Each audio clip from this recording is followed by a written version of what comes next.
नमस्कार दोस्तों, बिहार जल टारगेट में आप सभी का बहुत बहुत स्वागत है। दोस्तों, अगर आप लोग डीएलएड में एडमिशन के लिए इंतज़ार कर रहे हैं तो आपको ये भी ध्यान में रखना होगा कि एडमिशन के लिए कौन कौन से कागजात बहुत ही ज़रूरी है, जिसके बिना आपका एडमिशन कतई संभव नहीं है। तो चलिए आज एक सूचना पत्र के आधार पर आप सभी को पूरी डिटेल में बताने जा रहे हैं कि आप सभी को डीएलएड में एडमिशन के लिए क्या क्या डॉक्यूमेंट लगेगा। ठीक है दोस्तों, तो चलिए हम लोग वीडियो को शुरू करते हैं। इससे पहले जान लीजिए, अगर आप लोग पहली बार आए हैं बिहार जल टारगेट पे तो चैनल को ज़रूर सब्सक्राइब कर लीजिएगा। तो चलिए हम लोग शुरू करते हैं। अभी के लिए सबसे पहले हम एक एक डॉक्यूमेंट का जिक्र करेंगे कि आपको क्या क्या कागजात बहुत ज़रूरी है आप सभी के लिए। और ये जो आप लोग नोटिस देख रहे हैं, एक तरह से नोटिस के तौर पर ये जितने कागजात है ये सभी ऑफिशियल नोटिस वाला कागजात है। इतना अगर आप लोग पूरा क्लियर कर लीजिएगा तो आपको एक भी कागजात दोबारा बनाने की ज़रूरत नहीं है। पूरी डिटेल में आप लोग जानिए। सबसे पहले देखिए, आप लोगों के द्वारा सबसे पहले आवेदन लिया जाएगा, या फिर अगर आप लोग आवेदन कर दिए हैं, समझ लीजिए ये फ्यूचर के लिए आप लोग जो ऑनलाइन आवेदन कीजिएगा, ठीक ना, या करने वाले हैं, समझ रहे हैं, तो उसका आपको सबसे पहले मूल छाया प्रति दीजिएगा। क्योंकि आप लोग जिस डायट में हो, ठीक ना, चाहे जिस कॉलेज में आप लोग अपना जो है आवेदन लेना चाहते हैं, उसके लिए जो आप लोग आवेदन किए हैं तो उसका सबसे पहले आपको एक छाया प्रति उसी समय निकाल लेनी है। उसके बाद देखिए, मैट्रिक, मध्यमा, फोकनिया का मूल प्रमाण पत्र, अंक पत्र एवं मूल प्रवेश पत्र। तो देखिए तो ये सभी चीज़ आपको तैयार रखना है। जो सब मुस्लिम कैटेगरी से है वो सब फोकनिया करते हैं, ठीक ना, तो उनका आपको मूल प्रमाण पत्र एवं अंक पत्र एवं मूल प्रवेश पत्र तैयार रखना है, और मैट्रिक का भी, ठीक ना। तो चलिए अब हम लोग समझते हैं अब इंटरमीडिएट। ये तो मैट्रिक वाला क्लियर हो गया। अब हम लोग समझते हैं इंटरमीडिएट में इंटरमीडिएट जो कर रखे हैं या मौलवी जो कर रखे हैं, तो इन दोनों चीज़ का आपको सबसे पहले मूल प्रमाण पत्र लगेगा। उसके बाद इसका आपको अंक पत्र लगेगा। उसके बाद इनका आपको मूल प्रवेश पत्र भी जरूरी है, ठीक ना, जिसको हम लोग एडमिट कार्ड बोलते हैं। ठीक, अब मैट्रिक इंटर दोनों का क्लियर हो गया। जो सब मौलवी वगैरह कर रखे हैं सबके लिए क्लियर। देखिए अब देखिए, महाविद्यालय परित्याग मूल प्रमाण पत्र SCLC एवं SLC, ठीक ना, ये दोनों आपको लगेगा। चाहे आप 10th में जो आपको मिला होगा CLC SLC वो आपको रखना है।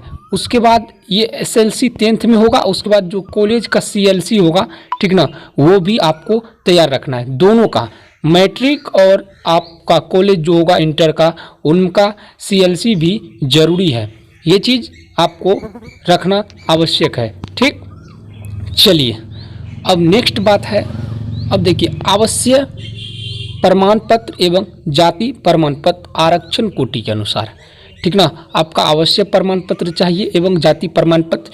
ये आपका जो है 6 मंथ पुराना नहीं होना चाहिए और 6 मंथ के ये अंदर ही का ही बना रहना चाहिए। तो आप लोग अभी तक नहीं, आपका आवश्यक प्रमाण पत्र एवं जाति प्रमाण पत्र नहीं बना है तो आपको आरक्षण के आधार पर अपना तैयार कर लेना है। देखिए, निःशक्तता प्रमाण पत्र, ठीक ना, जिसको हम लोग दिव्यांग कोटि बोलते हैं, ठीक ना, तो उसके लिए जो है आप लोग को भी इसका एक पत्र बनवा लेना है। उसके बाद देखिए, समान 10% आरक्षण हेतु मूल प्रमाण पत्र अध्ययन, ठीक ना, 10% आरक्षण के लिए भी आपको एक मूल प्रमाण पत्र जरूर बनवा लेना है, ठीक ना। तो ये जो है निचले कैटेगरी के जाति के लिए है, ठीक ना, जिसके पास 10% का आरक्षण दिया जाता है, ठीक, वो भी आपको बना लेना है। अब देखिए आपको शुल्क क्या लगेगा, ये चीज़ भी आप लोग समझ लीजिए। आपको पहली किस्त में कितना शुल्क लगने वाले हैं, तो आप लोग पूरे ध्यान से देखिए। सबसे पहले देखिए, नामांकन शुल्क का अगर हम लोग बात करें तो देखिए, सामान्य पिछड़ा वर्ग और देखिए अति पिछड़ा वर्ग के लिए 11,500, ठीक ना, 11,500 का राशि लगेगा प्रथम साल में, ठीक ना, जब आप लोग एडमिशन कराने जाइएगा। उसके बाद देखिए, अनुसूचित, समझ रहे हैं, एवं अनुसूचित जनजाति एवं वो अनुसूचित जनजाति दिव्यांग के लिए 7,000 लगेगा, ठीक ना। जो विकलांग कैटेगरी के है या फिर जो निचले कैटेगरी के है उनको 7,000 लगेगा प्रथम वर्ष में, ठीक ना। अब देखिए, अब हम लोग समझ लेते हैं कि इसके बाद आपको और क्या क्या लगने वाले हैं। तो देखिए, नामांकन शुल्क की राशि किसी भी राष्ट्रीयकृत बैंक ड्राफ्ट यानी डाइट प्रिंसिपल के पदनाम से बनाए तथा बैंक शाखा में भुगतान हो। देखिए, आप लोग जो नामांकन राशि दीजिएगा तो इसके लिए आप जो इसका शुल्क दीजिएगा तो एक राष्ट्रीयकृत बैंक यानी बैंक ड्राफ्ट के माध्यम से ही आप लोग इसका राशि दीजिएगा, ठीक ना।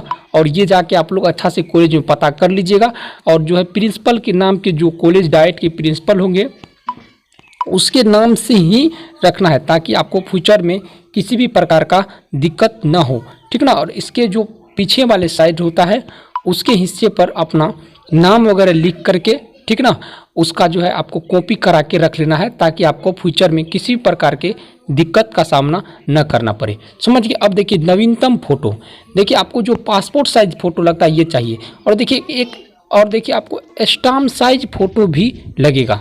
तो ये 2 चीज़ आप लोग याद रखनी चाहिए। इसमें आपको 5-5 पीस फोटो रखना है, स्टाम्प साइज फोटो 5 पीस, और जो है पासपोर्ट साइज फोटो नया होना चाहिए 5 पीस। ये दोनों जरूरी है, ठीक ना। ये 5 पीस रख लीजिएगा, क्योंकि एक्स्ट्रा कुछ पीस रख लीजिएगा तो अच्छा रहेगा, नहीं तो दिक्कत हो सकता है।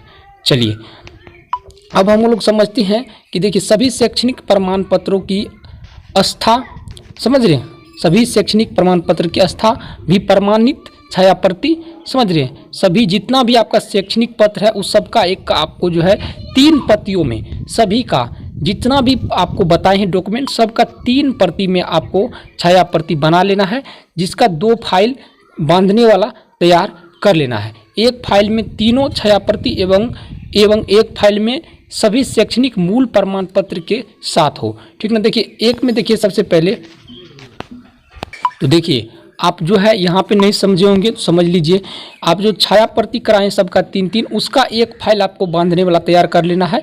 और देखिए, और एक फाइल में तीनों छाया प्रति एवं एक फाइल में सभी शैक्षणिक का मूल जो असली ओरिजिनल है उन मूल पत्र के साथ हो, इस तरह के एक फाइल आपको तैयार कर लेनी है, ठीक ना।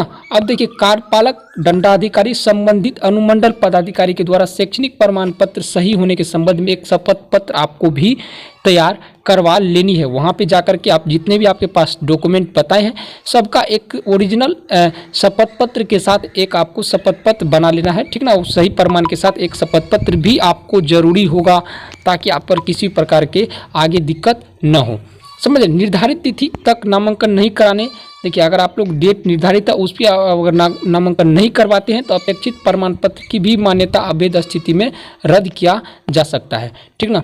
तो आप लोग को जो भी डॉक्यूमेंट बताए वो A to Z वैलिड है, ठीक ना। इसके अलावा आपको कोई भी दूसरा डॉक्यूमेंट नहीं है लगने वाला, समझ रहे हैं। तो इसलिए आप लोग जो भी आप सबको डॉक्यूमेंट बताए हैं उन सभी को आप लोग को अभी से ही बनवा लेनी है, ताकि एडमिशन से संबंधित आपको किसी भी प्रकार के समस्याएं उत्पन्न आप सभी के लिए, आप सभी के साथ न हो। तो इसके लिए आप लोग बिहार जेल टारगेट को जरूर सब्सक्राइब कर लीजिए। धन्यवाद। और टेलीग्राम का लिंक भी डिस्क्रिप्शन में, उसको भी आप लोग जरूर ज्वाइन कर लीजिए।